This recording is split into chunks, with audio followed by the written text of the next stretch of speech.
सी शिमला को जब मैंने बोला कि मुझे वो कैंसर हॉस्पिटल में चाय बांटनी है तो आप मुझे एक जगह दे दीजिए, तो कहते अच्छा एप्लीकेशन लाओ। तो मैंने कैंसर के स्पेलिंग CANSER लिख दिया। तो कहते तेरे को तो कैंसर के स्पेलिंग भी लिखने नहीं आते। मैंने कहा सर आप उस पर मत जाइए, भावनाओं पे जाइए कि मैं करना क्या चाहता हूं। तो वो बहुत गुस्से से मेरी तरफ देख रहे थे कि मैं DC से कैसे बात कर रहा हूं। She is a district collector और मैं ऐसे बोल रहा हूं कि भावनाओं को समझो। तो वो बड़े गुस्से से बोले अच्छा तू कर लेगा। मैंने कहा हाँ जी सर, मैं चाय बांटना चाहता हूं। किसको पिलाएगा? मैंने कहा उनको पिलाऊंगा जिनके पास चाय पीने के पैसे नहीं है। तो आइडेंटिफाई कैसे करेगा? मैंने कहा सर जो भी आएगा वहां हॉस्पिटल के बाहर खड़ा हो जाऊंगा चाय लेकर और बांटना शुरू कर दूंगा। अच्छा फिर तो वो ड्राइवर आ जाएंगे, टैक्सी वाले आ जाएंगे, वो पी जाएंगे। मैंने कहा नहीं सर मुझे करने तो दीजिए। और आप मानिए वो 6 महीने मुझे लग गए गवर्नमेंट से सिर्फ ये परमिशन देने के लिए कि मुझे उस हॉस्पिटल के बाहर चाय बांटनी है। और जब चीफ सेक्रेटरी के पास मैं गया, हेल्थ चीफ सेक्रेटरी थे वहां के, तो जब मैं उनके पास गया तो उनके भी सेम क्वारीज। तो मैंने कहा सर करने तो दीजिए, अब तो 6 महीने हो गए मुझे, करने तो दीजिए। तो पता नहीं उनके दिमाग में क्या आया, उन्होंने उसी लेटर पे कहा ओके सैंक्शन था। तो मुझे एक बहुत छोटा सा एक कोना 90 स्क्वायर फीट का दे दिया जाए और इसको बनाओ अब। तो मुझे 2 लाख रुपया लग गया उस एरिया को डेवलप करने के लिए जहां मुझे सिर्फ मुफ्त में चाय बांटनी थी। 2014 में मैंने अपना ये कंसेप्ट शुरू किया चाय बांटने का। और 3 महीने बाद 9 दिसंबर को वहां पर हमने पहला लंगर लगा दिया, जो अब वर्ल्ड नोन लंगर है। हॉस्पिटल के बाहर लंगर, जितने भी हम धार्मिक स्थानों पे लंगर भंडारे लगाते हैं वो अक्सर उन लोगों के लिए लगाते हैं जिनके पेट भरे हुए हैं, लेकिन हॉस्पिटल में जब हम लंगर लगा रहे हैं तो वो शायद उन लोगों के लिए है जिनके पास इलाज के भी पैसे नहीं है और उनको हम खिला रहे हैं। और ऐसे कई लोग हैं जिनके पास सचमुच इलाज के पैसे नहीं है और वो कैंसर के पेशेंट्स सबसे ऊपर हैं उसमें। मैंने सुना है बॉम्बे में भी एक टाटा मेमोरियल के बाहर कोई मिस्टर सावला लगाते हैं लंगर। तो मैं उनकी स्टोरी से भी काफी इंस्पायर हुआ। चलिए वो लंगर तो लगा दिया, अब उसको चलाना पड़ना था। तो हमने लोगों को एक आइडिया दिया, बर्थडेज एनिवर्सरीज कोई भी खुशी गमी हमारे साथ मनाइए, हमारे को 3100 रुपीज दीजिए और हम आपका वो कर देंगे ऑर्गेनाइज। हमने ये शुरू करते करते उस लंगर को आज इस मुकाम पर पहुंचा दिया है कि आज हम उस लंगर पे सारा दिन चाय, बिस्किट, ब्रेड, दलिया, फ्रूट, सूप, दिन का खाना, रात का खाना लगभग 2000 लोगों के लिए दे रहे हैं। और 45,000 रुपया हमारा रोज का खर्चा उस लंगर को लगाने के लिए आता है। और उस लंगर में पेशेंट्स, अटेंडेंट्स जो पूरे हिमाचल से आते हैं उनको हम खाना खिला रहे हैं। साथ ही के साथ शिमला में बर्फ बहुत पड़ती है, सर्दी बहुत होती है, हम उनको 2-2 ब्लैंकेट्स और एक मैट्रेस भी देते हैं कि वो हॉस्पिटल में कहीं भी जाकर सो जाएं। और हमारा एक बहुत ही यूनिक कंसेप्ट चला जब हमने वो लंगर लगाया 2014 में। तो कुछ कैंसर पेशेंट्स को, क्योंकि 90 स्क्वायर फीट जगह थी, रोटी बना नहीं सकते थे, तो हमें रोटियों की आवश्यकता हुई। तो हमने छोटे छोटे रोटी बैंक्स खोले। आज हमारे शिमला में 23 रोटी बैंक हैं जिसमें हर हफ्ते 20,000 रोटियां हम इकट्ठी करते हैं। और हमने बच्चों को एक बड़ा यूनिक सा आइडिया दिया, अगर आप भी बॉम्बे में कहीं भी इंस्पायर होकर लंगर लगाना चाहें तो आप भी लगा सकते हैं। जितने भी स्कूल हैं उन बच्चों को बोलिए अपने लंच के साथ सिर्फ एक रोटी लेकर आए और अपनी एक कलेक्शन टीम बना लीजिए। और उस कलेक्शन टीम का यही काम होगा कि वो रोटियों को इकट्ठा करे। अब शिमला में 1800 बच्चों का एक स्कूल पकड़ा, एक 1900 बच्चों का, एक 700 का, एक 800 का, एक 900 का। तो जितने जितने बच्चों के स्कूल पकड़े उतनी रोटियां तो कंफर्म्ड है कि एक एक बच्चा लेकर आएगा। लेकिन वो पेरेंट्स इतने खुश हुए, वो जब भी मुझे मिलते हैं वो कहते हैं हमारे बच्चों ने शेयरिंग सीख ली, उनको शेयरिंग की हैबिट डाल दिया आपने। तो वो एक रोटी नहीं देते, कोई 10 देता है, कोई 20 रोटियां भी देता है।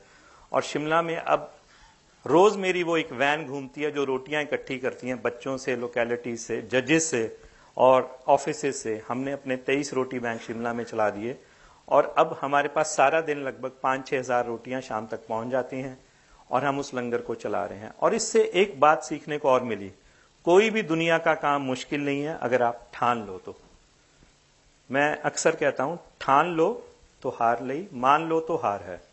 अगर हम ठान लेते हैं तो हार नहीं सकते, मान लिया तो हार है। जैसे वो कल फ्लाइट मिस हो जाती, मान लेता तो हार था कि चलो अब ये भी कैंसिल वो भी कैंसिल, चलो शिमला वापस चलते हैं। ठान लो तो हारेंगे नहीं। और एक चाइनीज प्रयोग है या जापानीज प्रयोग है, what one can do another can do. अगर मैं कर सकता हूं तो आप भी कर सकते हैं। लेकिन हम कई लोग ऐसा मानते हैं इंडियन कंसेप्ट में कि व्हाट, अगर ये नहीं कर सकता तो if he can't do how can I do, something like that. I just forgot what to say about it, कि जब ये नहीं कर सकता तो मैं कैसे करूं। लेकिन हमें अपने आप को हमेशा पॉजिटिव रखना है। पॉजिटिव इन द सेंस आगे बढ़ते रहना है, अपनी सोच को हमेशा पॉजिटिव रखना है, अपने भगवान अपने इष्ट को हमेशा मानते रहिए। आप जिसको भी मान रहे हैं उसके आगे प्रार्थना कीजिए। लेकिन ये सो कॉल्ड जितने हमने लिविंग धर्म गुरुज बना लिए हैं, ये हमें कहीं और ही लेकर जा रहे हैं, ये हमें अपने रास्ते से भटका रहे हैं। हम इनका रास्ता छोड़ें, अपने भगवान के साथ जुड़ें, और अगर अपने भगवान के साथ जुड़ते हैं, उसके आगे अरदास करते हैं, प्रार्थना करते हैं, तो मेरा ये मानना है कि कोई भी काम मुश्किल नहीं है। अब वो रोटी बैंक्स का इतना बड़ा फायदा हो गया कि अब वो बच्चे स्कूल प्रिंसिपल्स मुझे कह रहे हैं कि अब आप ना इन बच्चों को रेंडमली उस लंगर में भी ले जाओ, इनको दिखाओ what is the real pain. And every week, so many convent, big schools of Shimla are coming to that langar to see the real pain. They are doing the seva, they are doing the charity. And so many kids, after seeing my videos on the YouTube, on Google, typing my name, Sarabjit Singh Bobby, and are asking me that they want to drive the funeral van. So many children are saying कि हम भी चलाना चाहते हैं, आप हमें भी मौका दीजिए। मैंने कहा बच्चे डर नहीं लगेगा? कहते जब आपका कुछ नहीं हुआ तो हमारा क्या होगा, हमें भी भूत नहीं खाएगा। तो मैं अक्सर कहता हूं मेरे साथ वो 5-7 हजार डेड बॉडीज की आत्माएं हमेशा चलती हैं, तो मेरे से डरो। कहते नहीं अंकल, हम आपसे डर नहीं लगता। तो वो आत्माएं अब हमारे अंदर भी आ गई हैं, हम भी वो डेड बॉडी वैन को चलाएंगे। और जब वो हम मुझे रोटियां देकर जाते हैं तो मैं आपको बता नहीं सकता उनको लेने वालों की भीड़ कैसे खड़ी है, कितनी गरीबी है हॉस्पिटल में। पूरा पैसा उनका खत्म हो जाता है इलाज करवाते हुए, उनके पास कोई पैसा नहीं बचता। और वो जब शाम को हम लंगर में रोटियां बांटते हैं, जो सुबह 7 बजे बच्चों ने अपने स्कूल से लाई होती है, तो शाम के 7 बजे भी उन रोटियों को लेने के लिए लाइन लगी होती है कि कल सुबह हम चाय के साथ खाएंगे। कितने गरीब पेशेंट्स हैं, 3rd या 4th स्टेज में हमारे उस कैंसर हॉस्पिटल में आ रहे हैं। और कितने ही मासूम बच्चे पिछले 4 सालों में मेरे सामने वहां पर मर गए हैं। और जब वो मरते हैं तो उनके पेरेंट्स वहां पर, मैं आपको बता नहीं सकता कितने भावनात्मक तरीके से हमारे साथ जुड़ जाते हैं। अभी भी पिछले हफ्ते कोई एक पेरेंट आया हुआ था जिसका पिछले साल बच्चा मर गया। वो मेरे लिए अपने गांव से जो पहली फसल होती है वो राजमा लेकर आया और देसी घी लेकर आया कि ये आप अपने घर ले जाइएगा, आपने 1 साल हमारी बहुत सेवा की। भावना ये नहीं थी कि वो मेरे लिए क्या लेकर आया था, भावना ये थी कि उसको उस लंगर में कितनी इंस्पायरिंग चीजें मिली कि हम निस्वार्थ भाव से उस लोगों की सेवा कर रहे हैं जिनको हम जानते तक नहीं। सेवा के असली मायने वही हैं, जब हम सेवा करते हैं तो केवल मानवता की सेवा करें, ह्यूमैनिटी की सेवा करें। पर्टिकुलर एक रिलीजन की सिर्फ अपने लोगों की सेवा ना करें, सबकी सेवा अगर करेंगे तभी हमारा इस जीवन में आने का उद्देश्य पूरा होगा। नहीं तो हम सिर्फ अपने अपने धर्म के शेल में ही बंधे रह जाएंगे, दूसरे वालों को फतवा देते जारी रह जाएंगे, किसी के लिए भी जी नहीं पाएंगे और किसी के लिए भी कुछ कर नहीं पाएंगे।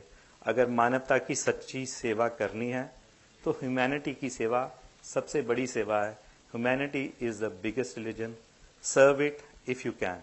Thank you so much.